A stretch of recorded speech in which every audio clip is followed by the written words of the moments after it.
Le lounge de l'entrepreneur. Épisode numéro 5, part 2. Let's go!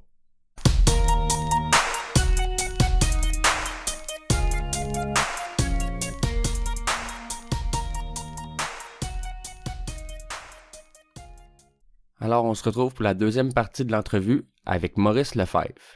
On va passer directement à la question. Mais là, depuis tantôt, on parle actuellement ce que tu fais, de ton coaching d'affaires, mais avant de faire ça, je sais que tu m'avais dit que tu avais étudié en mythologie, mais veux-tu nous parler un peu de ça, ton parcours pré-entrepreneuriat, comment tu es devenu entrepreneur, mais avant ça, c'est quoi que tu faisais? J'ai commencé mon parcours comme un entrepreneur. Quand j'étais en troisième année du primaire, ça remonte à loin, j'ai parti de ma propre entreprise où je faisais des jeux de société que je vendais à l'école pour 25 sous. Puis quand je me suis fait pincer à faire ça, parce que ça a l'air que c'était pas un marché, mais c'était une école, j'avais pas le droit de faire de vente, le directeur m'a dit de toute façon, là, je te punirai pas, puis je t'empêcherai pas de rien parce que c'est un fad qui va arrêter. Ton jeu, tu le fais une fois, puis les gens vont avoir vu le principe. Fait que ça va mourir dans l'œuf tout seul. Maurice, il a bien compris ça. J'ai pris la critique, puis j'ai modifié mon jeu pour qu'il soit différent à chaque fois qu'on joue. OK? Oh my God. Fait que j'ai eu la piqûre assez jeune. Par après, j'ai fait les jeunes entrepreneurs quand j'étais au secondaire. Je sais pas si c'est un programme qui existe encore, mais essentiellement, on partait des entreprises dans les écoles. C'était un gros concours. On s'est rendu deuxième au niveau canadien à mon école. Donc, ça a toujours resté. J'ai étudié d'abord en administration au cégep avec une option en entrepreneuriat. J'ai eu ma première entreprise, première entreprise, une vraie, là. J'avais 16 ans, qui était la bande dessinerie. C'était une librairie spécialisée en bande dessinée européenne et américaine, puis en jeux, à Trois-Rivières. OK, cool. Je suis resté là 5 ans, puis comme c'était tranquille, on vient qui a été influencé par notre environnement, hein? Puis une librairie au milieu d'une petite ville tranquille, tes ambitions se calment. Donc, je me suis intéressé, j'ai toujours été intéressé par l'histoire, surtout l'histoire ancienne, l'archéologie, la mythologie. Donc, je suis rentré en histoire à Trois-Rivières, à l'université de Trois-Rivières. J'ai fait première partie de mon bac là-bas avant de venir ici à Montréal en études anciennes, où là, j'étais capable de faire de l'archéologie puis de la mythologie. Donc, j'ai étudié l'archéologie et la mythologie romaine, d'abord. J'ai fait des fouilles en Tunisie pendant un bout de temps. Ah, c'est bien cool, ça. Ouais. Puis je me dirigeais vers les transferts mythologiques du Moyen-Orient ancien, c'est-à-dire des Sumériens puis des Babyloniens, jusqu'aux Grecs à l'âge du bronze. Ça, c'était ma spécialisation. Oh my God. Ouais. On s'en va loin. C'est pas jeune. Ouais, c'est ça, hein? Non, c'est pas jeune, mais c'est super intéressant parce que tu vois que dès très, très, très longtemps, les gens étaient en contact constant. Hein? Donc, la culture, ça se transfère d'une place à l'autre. T'as pas de culture qui est pure. C'est vraiment juste une question d'interprétation puis de culture des voisins, en fait. C'est vrai. Puis en même temps, les gens n'étaient pas en contact constant. Donc, tu pouvais avoir, au sein d'une même culture, en Grèce, par exemple, on a plusieurs mythes qui se ressemblent un petit peu un à l'autre, mais en fait, c'est parce qu'ils venaient de régions différentes, qu'ils les ont interprétés de façon différente, ils ont évolué de façon différente, puis quand la Grèce s'est unie un peu plus par la suite, culturellement, ils ont été interprétés comme des histoires complètement différentes les unes des autres, même si en fait, c'est la même. Ouais, c'est bon. Donc, je trouvais ça super bien. Puis, mes études ont fini de façon assez abrupte. Je suis devenu papa. Donc, comme il fallait payer les factures... merci. Oui, c'était mon premier. J'ai une plus petite là maintenant. Ça, c'était en 2001 à peu près. Okay. Ma fille, maintenant, elle a 4 ans. C'est ma nouvelle. Mais bon, à ce moment-là, pour payer les billes, je me suis lancé. J'étais un employé temporaire où je faisais partie d'une équipe qu'on appelle un fire team, c'est-à-dire que des entreprises qui avaient des problèmes appelaient mon employeur, puis ils envoyaient une équipe pour régler le problème, peu importe ce que c'était. C'était surtout point de vue administratif. Donc, j'ai commencé ma longue carrière à s'il y a quelque chose qui ne marche pas, Maurice va être là. Ouais. Donc, j'apprends beaucoup de ce genre de job-là. C'est super demandant parce qu'on fait travailler des fois une demi-journée à une place, une semaine à l'autre. C'est toujours en roche. Non, Tu c'est vois clair. les pires conneries. Hein.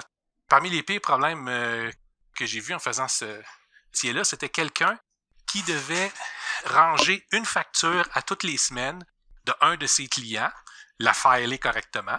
Puis plutôt que de faire ça, parce que c'était une étape qu'elle aimait pas, elle la mettait dans un tiroir. OK? Oh my God. Elle a fait ça pour un client, mais c'était 1, 2, 3 factures par semaine. 2 ans après, là, il y avait un audit qui allait se faire. Donc, ils ont dû nous appeler pour arriver, démêler 2 ans de factures, pêle-mêle, complètement, pour préparer l'audit complet. Parce que tous les rapports qu'elle avait remis avaient été faits à l'à peu près, vu qu'elle n'a pas gardé ses chiffres ou quoi que ce soit. Okay? Fallait qu'on fasse de l'ordre dans tout ça. Oh non. Puis on avait 3 jours. On n'a pas dormi beaucoup ces 3 jours-là. Oh my God, vous étiez combien pour faire ça? 5. OK. Aïe aïe. 5 personnes avec des talents un peu différents, là. Donc, ouais. Oh my God. C'est bien ridicule.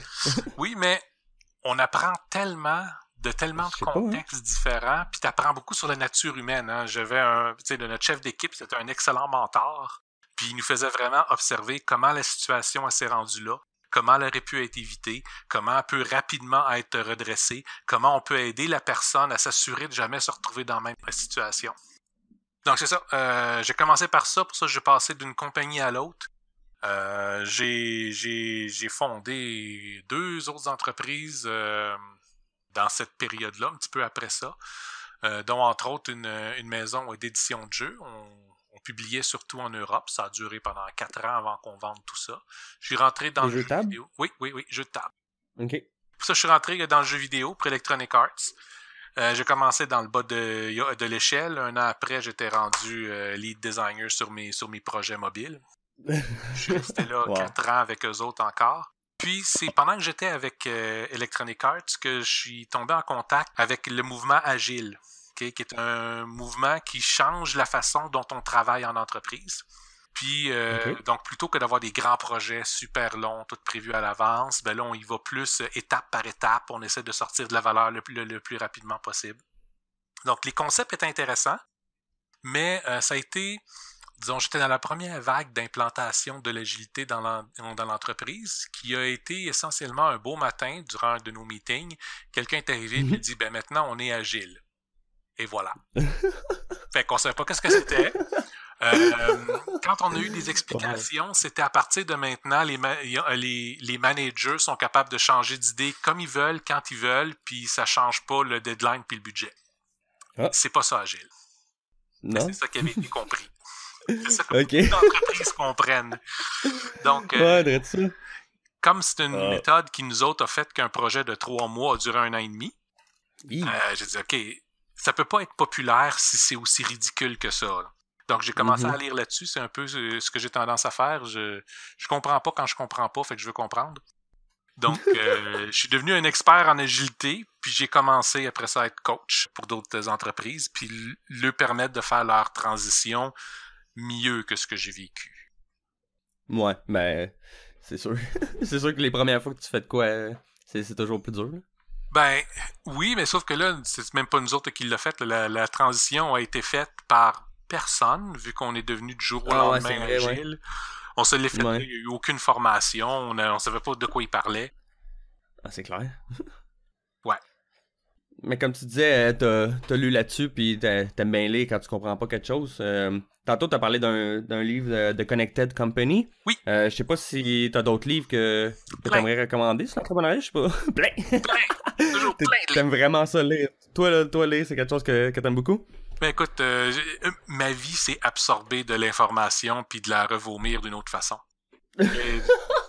Quand tu étudies en histoire, essentiellement, c'est ça. Là, c'est comprendre les différents types de points de vue puis réussir à te faire une idée sur qu'est-ce qui s'est réellement passé. La mythologie, c'est un peu la même chose. Tu vois les mêmes histoires à plusieurs endroits, puis tu dis, OK, est-ce que ça a un point commun à quelque part? Pourquoi ça a été évolué comme ça? Blablabla. Donc c'est la même chose maintenant. Si on part là-dessus, là, j'écoutais justement un podcast, je sais pas si tu écoutes des fois le podcast de Joe Rogan.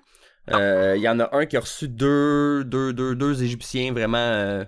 je sais pas si c'est vraiment pas des Égyptiens, mais du monde qui étudie l'histoire de l'Égypte, en fait. Puis ils s'obstinent avec pas les anciens, on va dire, spécialistes, là, mais du temps du Sphinx, parce que les autres, ils disent qu'il y a plus d'âge, qu'il est plus vieux que ce que les spécialistes pensent, là.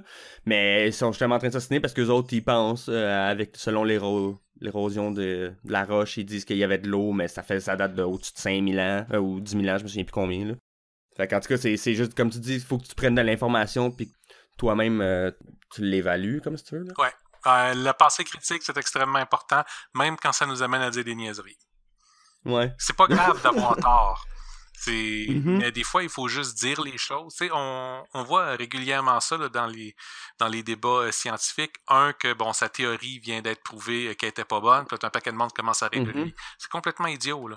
S'il n'avait pas mis cette théorie-là, il n'y a pas personne qui aurait pu démontrer qu'elle est pas bonne. Maintenant que ça a été démontré, on le sait que c'est pas ça. Donc, c'est tellement vrai. Revenons aux livres. Les livres. Ouais. Super intéressant. Si vous voulez avoir des employés qui sont engagés, OK? Engagé, c'est pas la même chose que motivé. Hein? Motivé, c'est go, go, go, puis l'employé fait yeah, yeah, yeah. C'est pas ça. Okay? Engagé, c'est un employé qui va considérer ton entreprise comme la sienne, qui va s'y mettre à fond, de façon raisonnable. Là, on s'entend. Donc, le livre, c'est le livre de Daniel H. Pink qui s'appelle Drive, comme conduire. Il explique c'est quoi la drive chez les humains, puis comment cette drive-là, donc cet engagement-là, a changé au fil des années. Puis pourquoi, dans le monde actuel, surtout dans des entreprises qui travaillent au niveau de la connaissance, avec des employés qui sont engagés parce qu'ils savent des choses, plutôt que parce qu'ils ont 2 bras, 2 jambes, et qui sont capables de déplacer quelque chose. Ouais. Le principe de la carotte puis du bâton qui fonctionnait avec ce genre d'employés-là fonctionne pas avec des employés de connaissance. Il faut que tu leur donnes de quoi pour leur enlever le bruit derrière autour. Comme par exemple, tu les payes suffisamment pour que l'argent ne soit pas un problème pour eux autres. Puis après ça, eux autres, ça leur donne la capacité mentale à vraiment appliquer ce qu'ils savent au mieux pour ton entreprise. Ce qui veut dire aussi que toutes les choses achalantes qui servent juste à bloquer puis contrôler tes employés, t'enlèves ça autour d'eux autres. Puis tu les permets de briller, puis d'explorer, puis d'essayer différentes choses. Puis là, tu vas réussir à aller chercher leur motivation intrinsèque, c'est-à-dire qui vient de l'intérieur, plutôt que extrinsèque, qui vient de l'extérieur. Motivation extrinsèque, c'est par exemple un bonus de fin d'année. Okay? Si ton employé travaille dur, parce qu'il y a un bonus à la fin de l'année, il va travailler juste ce qu'il a besoin de faire pour aller chercher son bonus. Okay? Si ton employé, il n'y a même pas une question de bonus dans sa tête. Il travaille pour avoir la satisfaction d'avoir accompli ce qu'il essaye de faire, puis que c'est possible, il va travailler jusqu'à temps que ce soit fait. Il va pouvoir mettre la bonne énergie. Donc ça, c'est un livre extrêmement important pour changer notre façon de penser. Ouais, c'est clair, faut que je lise ce livre-là. C'est mon type de... J'avoue que c'est un problème, là. Faut que je sois un peu honnête avec moi-même, là. J'étais pas nécessairement le meilleur employé, là. Tu sais, moi, tous mes employeurs m'ont toujours dit la même chose. Je travaille bien, ma job est toujours bien faite, puis j'essaie de... pas toujours, là, on va pas exagérer, là. Mais majoritairement, j'essaie de pas refaire une job 2 fois, parce que je trouve ça vraiment niaiseux, là. Fait que ma job est toujours bien faite, sauf que je fais souvent juste le minimum, là. Tu sais, je veux dire, j'essaierai pas de faire plus, pour grossir plus, mettons, la compagnie, parce que souvent, je vois pas d'objectif, justement, au bout, là, ça serait... J'ai un peu la vieille mentalité de la carotte, là, mais... Mais t'es habitué à ça. Ouais, c'est ça, exactement. J'ai toujours eu ça, puis sûrement qu'un jour, quand je vais travailler à mon compte, je vais bien me rendre compte que...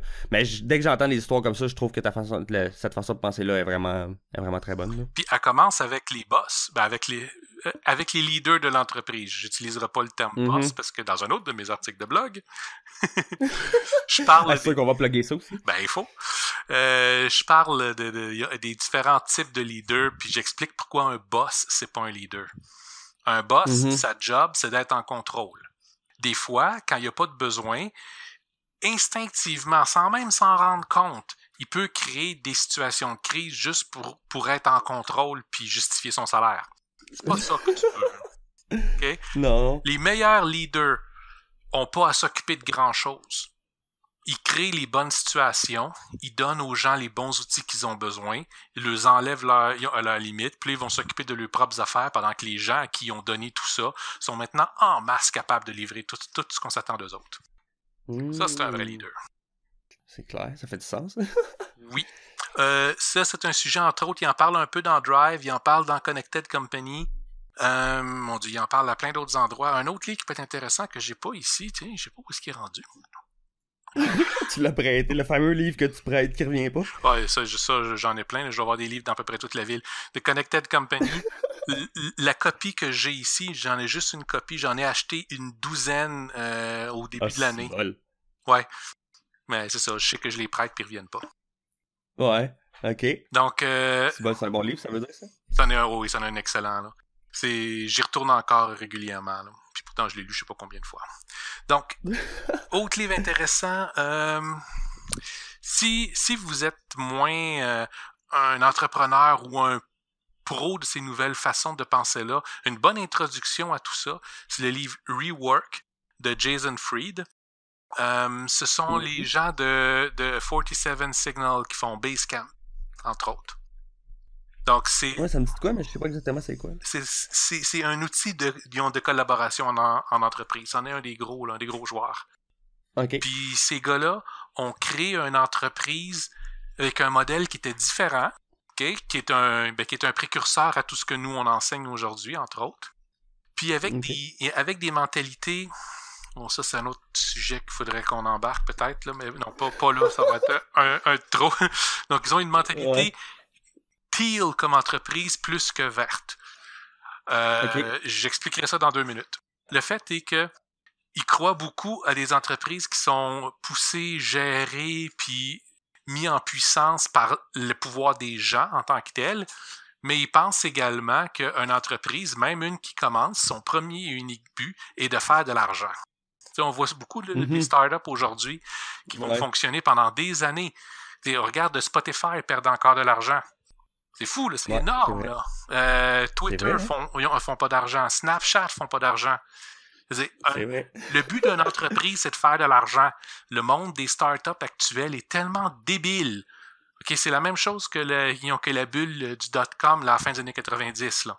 Les gens investissent dans des entreprises qui n'ont aucune capacité à être capables d'avoir un modèle payant juste pour dire je veux que mon investissement grossisse puis après ça je cash out avant que ça crash.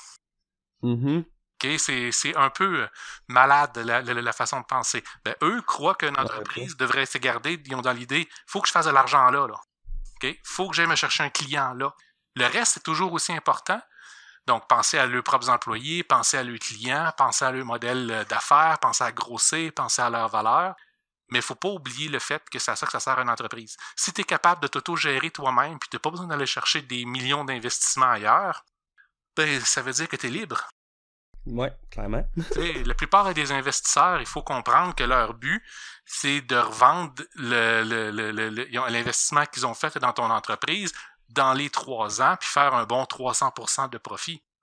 Tu sais que pour réussir à ça, les gestes à poser comme une entreprise sont pas nécessairement des gestes que ton entreprise puisse survivre longtemps. Il faut juste qu'elle survive assez longtemps qu'ils fassent leur argent.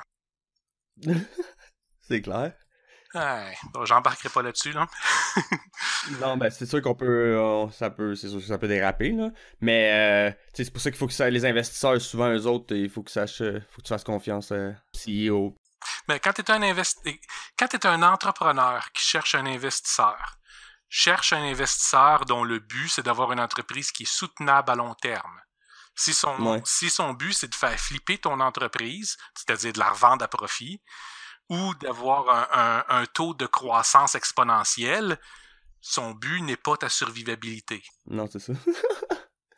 Autre livre intéressant, encore une fois, surtout pour les entrepreneurs, mais je dirais n'importe qui ont à se vendre d'eux autres mêmes. C'est-à-dire, si tu cherches une job, là, ce livre-là est super bon pour toi. C'est Start with Why de Simon Sinek. Okay, donc, commence avec le pourquoi. Ça explique que on a tendance à penser solution tout le temps. Okay? Donc, on voit un problème, tu crées un produit en réaction à ce problème-là, puis là, tu essaies de vendre ton produit, puis ça marche pas. Pourquoi ça marche pas? Parce que tu commences avec le comment ou avec le avec le parce que. Tu commenceras avec le pourquoi. Le pourquoi, c'est de mettre en valeur le problème en premier. Ouais. parce qu'on n'a pas beaucoup de... Parce qu'on a des centaines de emails qui nous arrivent tout le temps, puis qu'il y a un paquet de gens qui veulent nous parler en même temps, avec des réunions, puis des ci, puis des ça, voici la solution que je suis capable de vous amener pour enlever cette douleur-là que vous pouvez avoir, genre mon calendrier web de XYZ affaires. Okay? Donc, tu commences par adresser le problème avant la solution. Ça a l'air simple comme discours, mais le livre fait il fait combien? 200 quelques pages? Puis il est intéressant du début à la fin. Ouais, c'est ça, il se répète pas, là. Il se répète pas. Ben, ils ont pas plus que ce qu'il faut. Ah, peut-être un peu. Ouais, c'est ça, parce que j'en ai des livres que j'avais déjà parlé de ça, mais un livre que j'avais quand même adoré, là, mais c'est The Miracle Morning. Puis, à un moment donné, j'écoutais en audio, puis j'étais comme, coudon, il est sur replay, parce que me semble que je viens d'entendre exactement ça, puis je regarde, mais non, c'est pas le même chapitre, mais il fait juste se répéter. Je suis comme, ben là, à un moment donné, tu sais, c'était pour juste me bourrer ça, de me rajouter une couple de centaines de pages ou d'heures dans un livre juste pour qu'il ait l'air plus long, ben moi, ça me gosse plus que d'autres choses, personnellement. Ça, mais c'est cool, ça, quand c'est des bons livres, pas trop élaborés pour rien, là, que c'est bien concis, puis que... Non, c'est ça, là. L'idée, c'est qu'il faut que ça puisse avancer, puis c'est ça. Autre chose intéressante. Il y en a plein.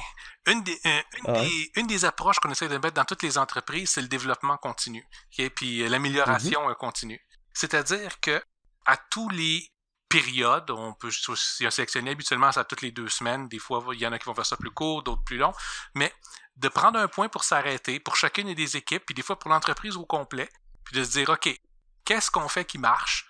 Qu'est-ce qu'on fait qui marche pas?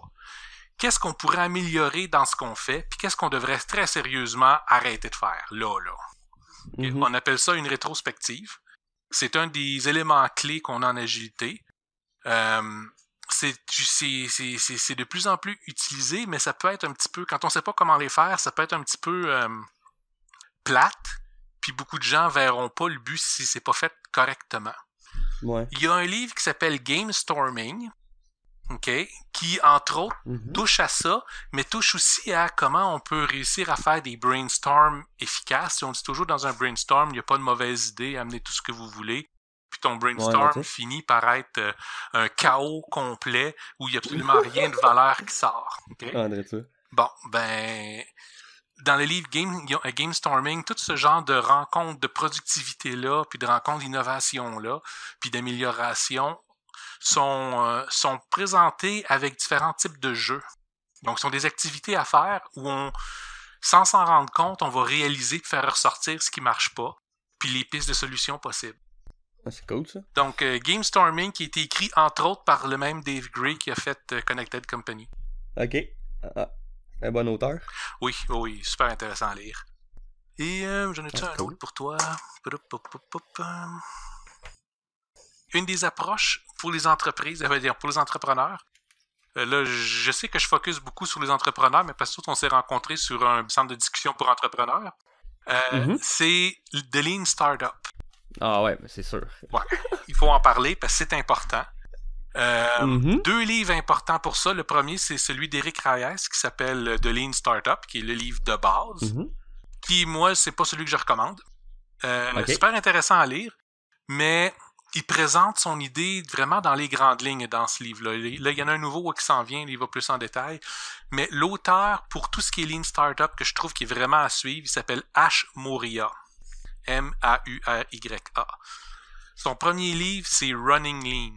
Il a essentiellement pris de Lean Startup, puis il a monté un manuel sur comment on peut mettre ça en application dans les entreprises.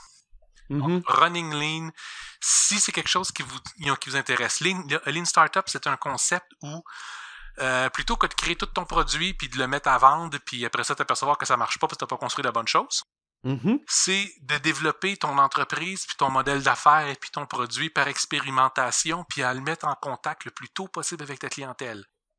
Ce qui veut dire que j'ai capable de charger très tôt il y a 2 ans un produit qui est loin d'être fini. Il faut juste que tu identifies qui est-ce qui sont tes early adopters, donc les gens qui vont adopter ton produit plus vite, donc ils ont un plus grand besoin pour ça, puis une plus grande tolérance à quelque chose qui n'est pas fini. Donc tu arrives à prouver que ce que tu offres a assez de valeur pour que quelqu'un veuille payer pour, de 1. De 2, ces premières personnes-là vont vouloir travailler avec toi pour avoir une influence sur ton produit. Genre, ben moi je regarde, là, mais j'aurais besoin de telle chose qu'il faut qu'il fasse ou telle affaire. Et là, tu es capable plutôt que d'avoir un plan solide, puis juste exécuter ton propre plan. Tu écoutes ce que tes clients te disent, puis tu leur donnes ce qu'ils ont besoin. Donc, tu écoutes qu'est-ce qu'ils disent, tu regardes qu'est-ce qu'ils font aussi, qui est deux choses très différentes. Hein. Un client peut te dire, ben moi, je préférais que ça fasse telle affaire, puis tu regardes ses habitudes, puis sont complètement différentes. Non, c'est normal. Fait que c'est d'apprendre de tout ça comme information, puis de créer, en fait, le produit que tes gens ont besoin, puis de comprendre à quel point tu as besoin de faire un pivot. C'est-à-dire, un pivot, c'est changer ta direction. Des fois, c'est un pivot complet et total. Tu t'aperçois que carrément, il n'y a pas de demande pour ce que tu fais. Mais à cause de ton expérience, ben, tu vas avoir des pistes d'information où est-ce que ta demande aller. Donc, qu'est-ce que tu devrais faire à la place? Ou des fois, c'est juste, comme on parlait du jeu vidéo tantôt avec le gros AI en arrière, tu crées un produit. Ouais, très ça. Tu finis par t'apercevoir que le meilleur produit que tu as, c'est pas celui que tu pensais. Fait que tu pivotes puis tu travailles là-dessus à la place. Ouais, exactement. J'avoue que j'ai pensé à ça direct quand t'as dit ça. Ouais. Ça, j'avoue que c'est un très bon exemple. Eux autres, puis en plus, en général, ben, c'est peut-être pas nécessairement vrai, mais vu que c'est un jeu iPhone, ben, quoi qu'il y a plein de jeux iPhone qui font beaucoup d'argent, mais souvent, tu sais, quand tu peux vendre un programme à plusieurs compagnies comme ça, des grosses compagnies, c'est là que souvent la grosse argent allait. Ben, c'est ça. Tu sais, j'ai travaillé, j'ai fait de la formation, en fait, pour une compagnie de Californie. Tu sais, c'est rare que j'ai à dire ça, mais dans cette salle-là, j'étais de loin le gars le plus dumb qu'il y avait, là. Les membres de l'équipe se moquaient de celui qui avait juste un doctorat. Ok, ouais. Ils sont dans le quantum computing, là. OK? Ok, ouais. Ils ont un produit tellement incroyable qu'ils sont pas exactement sûrs de quoi faire avec. Wow. Ouais. Okay. Fait que leur démo, qui est juste pour montrer une des possibilités avec cette intelligence artificielle-là puis ce quantum computing-là, ils ont fait un programme pour faire de la recherche dans différents textes qui est tellement ridiculement rapide qu'il peut passer au travers de dizaines de milliers de documents en quelques secondes puis trouver toutes les références que tu cherches. Oh my god, ok, ouais. Ça, c'était leur tech démo parce qu'ils savaient pas quoi faire d'autre. Ça l'a fait que le Department of Defense américain leur a fait un chèque en blanc. C'est clair. Oh my god, c'est malade. Parce que les autres peuvent aller chercher dans tous les textes, tout ce qu'ils ont, l'information qu'il y aurait à trouver, soit pour les terroristes ou les choses comme ça, mettons. Ça, puis les archives, juste pour les archives. Ah, j'avoue. Quand tu as 100 ans d'archives que tu as tout juste pris en microfilm à un moment donné, là, comment tu veux chercher là-dedans? Ben avec ça, ils sont capables. Ah, wow, j'avoue, c'est malade. Oui. Mais bref. Dernière chose à lire, qui n'est pas un livre cette fois-là. Oh, c'est ton blog. Ben, oui, en fait, mais c'est pas ça que j'allais dire. Je vous enverrai vers le site de Modern Agile. L'agilité qui est une des philosophies de travail aujourd'hui. Il y a beaucoup d'approches qui sont en compétition, mais Modern Agile, c'est une approche qui est émergée il y a à peu près un an, qui est beaucoup plus simple, que juste 4 grands principes qui peut permettre. C'est des grands principes directeurs. Tu regardes ça, tu te poses la question, ce que je veux faire présentement, comment ça se mesure face à ces 4 grands principes-là? Puis si tu te mesures, t'es pas pire, tu vas dans la bonne direction. Si tu vas avoir une entreprise qui s'adapte bien, qui est montée de façon moderne, juste une petite lecture sur ce site-là, ça prend 2 minutes, puis ça va vous aider beaucoup. Ah, cool, je connaissais pas ça. Ça rapproche avec le Agile que tu parlais, qui vous ont forcé à implanter un peu. Nous autres, ça, là, c'était vraiment la première version de Agile, puis en particulier, c'était l'approche Scrum, qui est un framework, donc une série de pratiques de travail. Modern Agile ont comme principe que les frameworks comme ça sont... C'est comme un one size fit all, ça fait pas personne, là. Ouais. Donc, à la place, comprends qu'est-ce qu'il faut que tu fasses, dans quelle direction il faut que tu ailles, puis n'importe qui, de n'importe où dans l'entreprise, en se basant sur ce compas, si on veut là ce compas moral-là, va être capable d'aller dans la bonne direction. Donc, c'est moins de pratiques prescrites, plus une philosophie. Cool. Puis, justement, par rapport, en dehors des livres, souvent les livres, t'apprends des bons conseils de ça. Toi, ça serait quoi, mettons, le meilleur conseil que tu voudrais donner à quelqu'un qui voudrait se lancer en entrepreneuriat? Think small. Pense à un produit s'il faut qu'il faut s'adresser à une niche précise. Essaye pas de plaire à tout le monde. Essaye pas de plaire au plus de monde possible. Trouve les gens qui ont un bobo, que ça vaut la peine de régler, puis règle-leur leur bobo eux autres. Tu penseras aux autres personnes par après. Commence par ça. Tous tes objectifs, fais-les petits. Okay? Que ce soit aussi simple, dans les vieilles techniques qu'on avait, c'est de se faire des listes de to-do à tous les jours, là. Ben, ça vaut peut-être la peine de recommencer ça. Que tu aies des petits objectifs faciles à atteindre à tous les jours. Ça prend un progrès qui est continu. Mais pour ça, il faut tout le temps penser petit. Vois grand, pense petit. Ah, c'est vrai, hein? J'avoue. Sinon... Parce que sinon, tu vois pas le bout, là. Ben, c'est ça. Si tu mets tes objectifs trop gros, là. Ça là, c'est le principe du carpaccio d'éléphant. Okay? Un éléphant, tu peux le manger. Il faut juste que tu le coupes en tranches bien, bien minces. Oh my god, ok. Belle analogie. Avant de finir, justement, toi, en dehors de l'entrepreneuriat, parce qu'on a parlé beaucoup de ça, t'as sûrement un plus grand rêve que tout l'entrepreneuriat, là, ça va t'amener à quelque chose dans la vie. Là. C'est le rêve ultime, si on veut. Ça serait quoi, justement, ton rêve ultime? Je suis rendu à un certain âge où ça, c'est le genre de question qui est moins pertinente que quand tu es jeune, où tu as beaucoup de rêves. C'est-à-dire que ce que je fais présentement, je fais ce que j'ai envie de faire. Je fais ce que j'aime. Donc, je le vis jusqu'à un certain point. Ce que là, j'aimerais aller, c'est pouvoir continuer à faire ça, continuer à aider les gens, continuer à apporter les conseils, puis continuer avec ma passion, qui est l'entrepreneuriat. Mais tu sais, juste avoir moins à en faire. Me concentrer sur mes clients plutôt que sur le développement d'affaires, prendre des vacances une fois de temps en temps. Donc ça va là, c'est des rêves qui sont super simples, mais quand tu apprends à think small, ben c'est des petites choses qui vont faire une vraie différence concrète pour moi, plutôt que de dire je veux faire 12 millions puis me retirer sur une plage. Ça arrivera probablement pas, de un. Puis deux, ben qu'est-ce que je vais faire quand je vais être rendu là? Je vais me relancer en affaires. Pas un gars qui est capable de s'emmerder longtemps. Là. Ok. Ah ben je vois ça aussi en entendant tous les projets que t'as eu depuis que t'es jeune. Non, mais ça c'est vraiment bon. Là. Je veux dire, t'as commencé jeune, t'as pas eu peur de te lancer à chaque fois dans ce qui te passionnait un peu en même temps. Là. T'avais les jeux de table, le jeu vidéo. C'est vraiment... N'importe quelle passion que tu peux avoir vaut la peine d'être explorée. Au moins un peu. Puis après ça, ben, tu vois qu'est-ce que ça m'apporte suffisamment quelque chose pour que je le maintienne ou pas. Puis, il faut pas se limiter, il faut pas se barrer quoi que ce soit. On a juste une vie, il faut l'explorer. Puis si t'as juste peur de te planter puis de dire je vais gâcher ma vie, une vie, ça se gâche pas. Là. Ça se gâche quand t'arrives à la fin puis tu fais qu'est-ce que j'ai fait? Ben, rien. Autrement, si t'arrives à compter des bonnes histoires sur qu'est-ce qui t'est arrivé, et Dieu sait qui m'en est arrivé, puis des bons puis des mauvais côtés, là.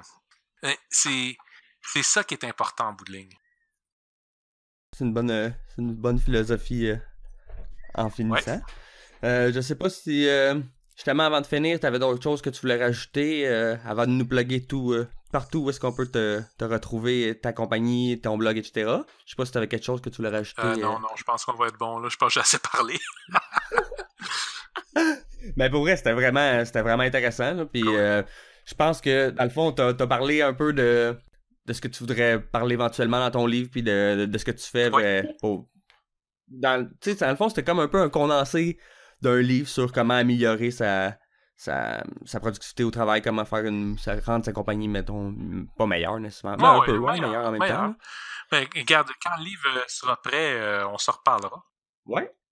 Ben, c'est sûr et certain. C'est sûr qu'on va te revoir. Je vais te revoir sur le show quand ton livre va sortir pour qu'on plug ça, qu'on en parle. On va parler justement, ça va être plus concentré sur le livre à ce moment-là. Excellent. Ça, ces affaires-là, c'est sûr que c'est dur de mettre une date là-dessus, mais ça fait-tu longtemps que tu travailles là-dessus? En théorie ou en pratique? Ah, mais ça,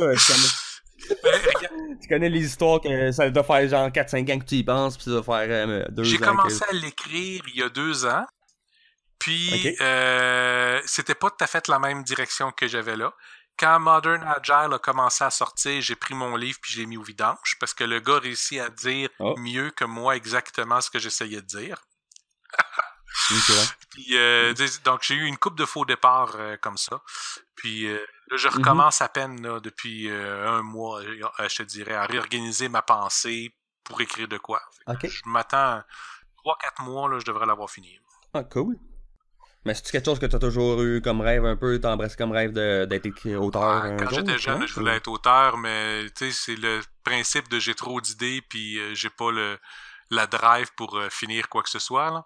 Ouais. Mais par après, c'est juste comme tomber honte parce que je veux dire, faut manger. Mm-hmm. Là, c'est quelque chose que j'ai besoin pour mon développement d'affaires, entre autres. Ça devient foutrement plus facile quand les gens te connaissent par un livre, puis après ça, ils veulent venir t'avoir comme coach. C'est clair. Puis j'ai besoin aussi de rédiger toutes les.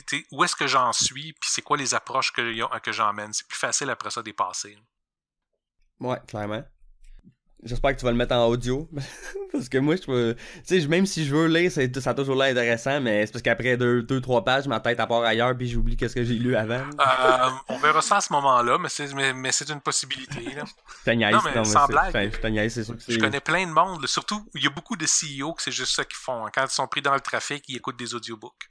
Moi, je suis pas capable. Fait que ça aurait pas été dans mon instinct, mais ouais, s'il y a de la demande, je vais le faire. Bon, sinon, on va te trouver quelqu'un. Ah ouais, ben c'est pas moi qui va faire ça.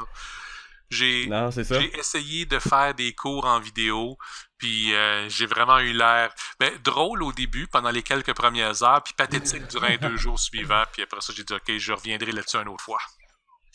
Ouais. Ah, c'est sûr que c'est le genre de choses avec la pratique, là. Je pense pas être le meilleur animateur, le meilleur podcasteur, mais je me dis que c'est avec le temps que je vais devenir meilleur. Là. Même les plus grands, on va dire les plus grands, là.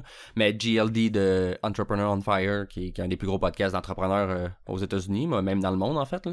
Mais lui, il dit, là, si tu réécoutes tes premiers, il était pas extra, là. Il était quand même très écoutable, là, mais c'était pas ce qu'il était aujourd'hui. Là. C'est sûr que quand tu commences, si tu commences, mettons, aujourd'hui, je te montre les premiers, tu vas faire, ouais, il est peut-être so-so, mais si je te montre, mettons, son 1250e, tu vas faire, ok, ouais, il est vraiment bon. Ah oui, c'est normal, ça. Tu sais, un moment donné, à force d'en faire, tu peux juste devenir meilleur. Oui, c'est vrai. Dans tout ce que tu fais.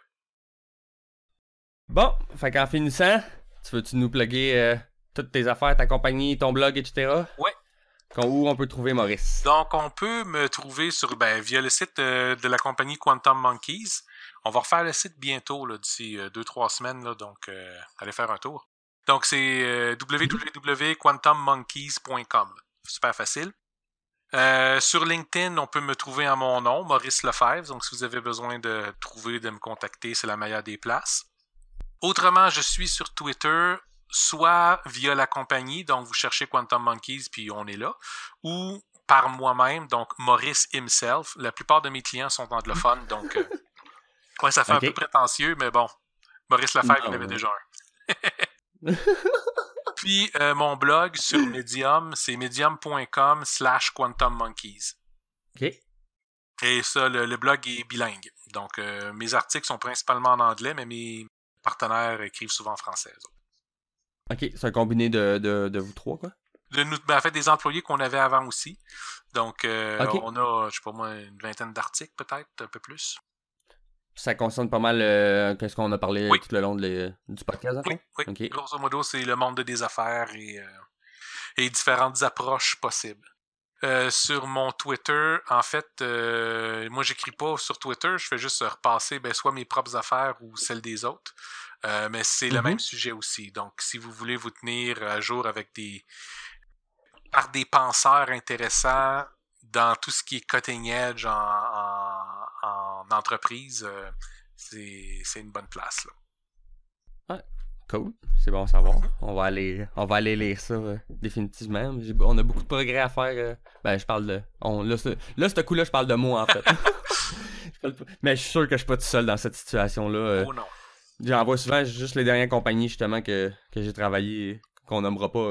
Il y avait beaucoup, justement, à apprendre un peu pour améliorer le fonctionnement. Justement, ils pensaient encore que, tu sais, il n'y en avait pas eu, justement, l'histoire de bonus, puis à la fin, ils pensaient encore que les bonus, c'était comme ça que le monde, ça allait les motiver, mais ça n'a jamais motivé personne, en fait. Non, des entreprises qui marchent à bonus, souvent, une des premières affaires que je le fais faire quand j'ai accès à ces départements-là, c'est enlever les bonus puis rentrer ça sur leur paye à la place. Ouais. Puis des fois, la paye est déjà assez bonne. T'as juste pas besoin du bonus. Tu parles avec tes gens, puis tu leur demandes. jusqu'à quel point le bonus est important, qu'est-ce que vous aimeriez à la place. Certains, ils vont juste dire, écoute, le bonus est tel que tel, là. Je prendrais une semaine de vacances de plus. Moi, André, ça. Et, je lisais un article ce matin d'un coach qui, pour réussir à faire comprendre à un CEO comment est-ce que son focus sur garder des employés motivés et puis engagés était pas le bon, il a dit, c'est quand la dernière fois que tu leur as demandé qu'est-ce qu'ils pensent de leur chaise de bureau? Ben, jamais. C'est tellement vrai. Ben, fais-les donc pour voir. Puis, il s'est aperçu que sur ses 300 employés, la très, très, très, très vaste majorité avait plein d'affaires à dire sur le chaise de bureau qui n'était pas bonne. C'est un petit investissement qu'il a eu à faire, puis ça l'a changé complètement la dynamique de son entreprise. Ah, c'est fou. Hein? Mais c'est vrai en maudit, là, la chaise de confort au travail. Là, si t'as mal au dos, si t'as mal dans les épaules, là, si t'es pas à l'aise, c'est sûr que t'es moins motivé tout le temps. Là, t'as la tête ailleurs. C'est ça. Oh, wow. C'est tous des bons petits conseils comme ça, des fois, qui fait que tu travailles mieux. C'est à ça que ça sert, un coach. Ouais. Faut engager Maurice. N'oubliez pas d'aller le contacter sur tous les bons liens qu'il vient de nous donner. Ah. Oubliez pas, comme il l'a dit tantôt comme conseil, think small. Ne faites pas comme Elvis Gratton. Mais pour vrai, merci beaucoup, Maurice. C'était vraiment intéressant. Ça fait plaisir. C'est sûr que je vois plein de failles que j'ai été témoin aussi dans différentes compagnies pour lesquelles j'ai travaillé. Je pense que beaucoup de personnes bénéficieraient d'écouter les conseils et de t'engager. Tout le monde bénéficierait toujours de me parler et de m'engager. Si c'est pas le cas, ben écoute, j'ai fait avec ben des employés et ben des clients qui étaient pas trop certains. Si t'es pas satisfait après un mois, je te rembourse. OK. Puis ça me dérange pas de le faire encore. Ah, mais c'est cool. Si en plus tu dis que t'offres le remboursement s'ils sont pas satisfaits, ça peut en motiver du monde justement à t'engager à prendre le risque parce qu'ils se disent qu'ils ont rien à perdre en bout de ligne. Là. Ben écoute, à chaque fois que quelqu'un me contacte, on s'assoit pendant 1 heure puis on discute de son cas. Si je suis capable de l'aider, je vais l'aider. Puis si je suis pas capable, c'est dit tout de suite. Puis habituellement, le client est capable de prendre sa décision parce que quand on discute comme ça, c'est pas juste moi qui prends une décision, il faut que lui aussi il prenne une. Donc, j'offre de la valeur. Si tu as une douleur puis si tu as un problème, c'est souvent pour ça que tu me parles, on essaye de le régler durant cette heure-là. Des fois, on est capable de le faire au complet. Puis des fois, tu as juste des bonnes pistes pour te lancer. Et pas ça, tu fais ce que tu veux avec. Si tu as aimé la conversation, tu vas me rappeler. C'est clair. Ah, c'est cool. Ça, souvent, c'est ça. C'est une rencontre, puis après ça, ouais. Tu décides, tu laisses le temps à la personne de décider, puis après ça, tu évalues combien de temps ça va prendre. Des fois, puis des fois non. La plupart du temps, c'est on va commencer, puis on va regarder qu'est-ce qu'il y a à faire. Puis on verra. C'est ça. Et surtout quand c'est des relations en coaching one-on-one. Des fois, j'ai des plans, c'est comme j'ai des gens qui veulent travailler sur le leadership, par exemple. Ça, c'est très populaire. Ou qui veulent eux-mêmes se faire former pour devenir coach. Mais ça, j'ai des programmes de 3 mois pour ça. Le restant, c'est on y va au mois, puis on avance, on règle les problèmes, puis quand tu vas juger que tu n'en as plus à régler avec moi, ben on arrête. Ah, cool. Ah, t'offres aussi une genre de formation pour devenir coach? C'est du coaching pour devenir coach. Mais oui, okay. C'est un programme, ça dure 12 semaines, puis tu as des devoirs à faire, je te pose des questions, puis c'est des challenges, mais c'est bon pour devenir coach, c'est bon pour être un servant leader en entreprise, un des types de leader. Donc ça, là, j'en ai plusieurs comme ça. Là. Ah, c'est bon à savoir. Ça, on peut retrouver ça tout sur Quantum Monkeys, ça, c'est à la description un peu de ce que tu peux offrir? Sur le prochain site. Là, pour tout de suite, c'est un petit peu vague encore. OK, excellent. Puis de toute façon, si on veut savoir toute la liste de ce que tu offres comme service, on a le chat de contacter. Exact. Good. Ben encore une fois, merci beaucoup, c'était hyper intéressant. Ça fait plaisir. Donc, n'oubliez pas de rejoindre, vous pouvez rejoindre Maurice sur LinkedIn, sur son Twitter, sinon sur la page de Quantum Monkeys. Encore une fois, think small. Merci encore Maurice, c'était hyper intéressant. Merci. Bonne fin de journée là. Bye. Salut à tous, à la prochaine.